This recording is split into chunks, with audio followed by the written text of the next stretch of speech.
menjelaskan apa itu banjir, bagaimana cara mengatasi banjir, dan dampak dari banjir. Mitigasi bencana banjir. Mitigasi bencana merupakan serangkaian upaya dalam pengurangan risiko bencana, baik melalui pembangunan fisik, penyadaran, dan peningkatan kemampuan menghadapi ancaman bencana.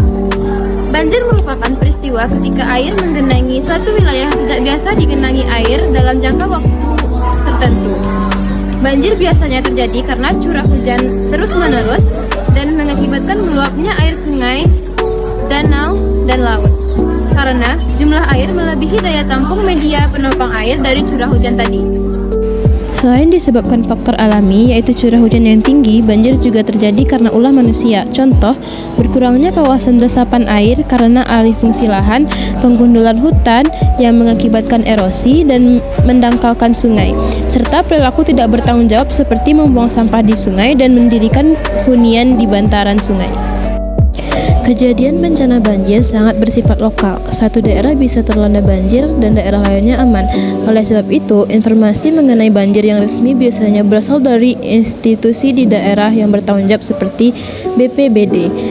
Kendati sifatnya bencana lokal, namun terkadang banjir juga dapat meluas dan melumpuhkan kehidupan perkotaan seperti yang pernah terjadi di beberapa daerah di Kabupaten Grobogan. Oleh sebab itu, langkah antisipasi harus dilakukan baik sebelum, saat, dan pasca bencana banjir. Yang harus kita lakukan saat sebelum terjadinya banjir yaitu mengetahui istilah-istilah peringatan yang berhubungan dengan bahaya banjir. Yang kedua, mengetahui bagaimana cara untuk mematikan air, listrik maupun gas. Yang ketiga, mengetahui bagaimana cara untuk melindungi rumah kita dari banjir. Yang keempat, melibatkan diri dalam pendistribusian bantuan. Yang kelima, menggunakan air dengan lebih efisien.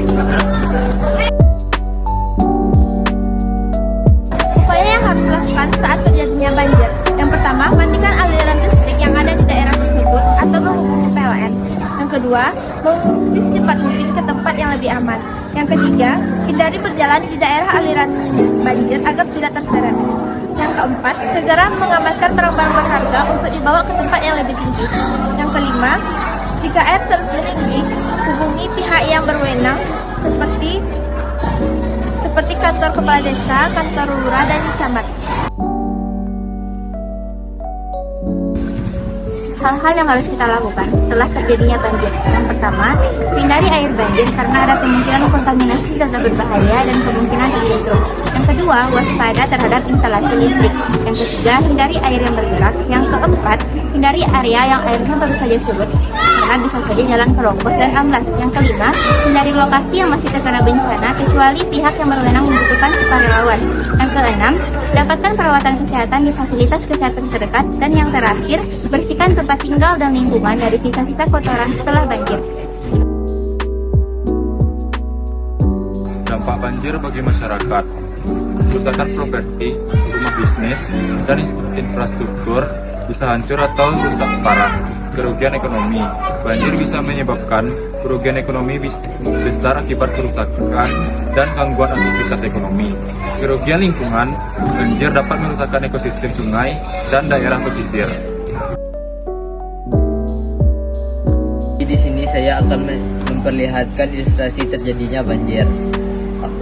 Ini kita sebut dengan sungai dan ini sebagai pemukiman warga. Apabila sungai tidak memiliki sampah dan bersih, maka sungai air akan mengalir sampai ke hulunya dan tidak akan meluap pada pemukiman warga. Dan sebaliknya, jika terjadi buang sampah sembarangan, maka sungai akan tersumbat dan mengakibatkan air akan meluap pada pemukiman warga.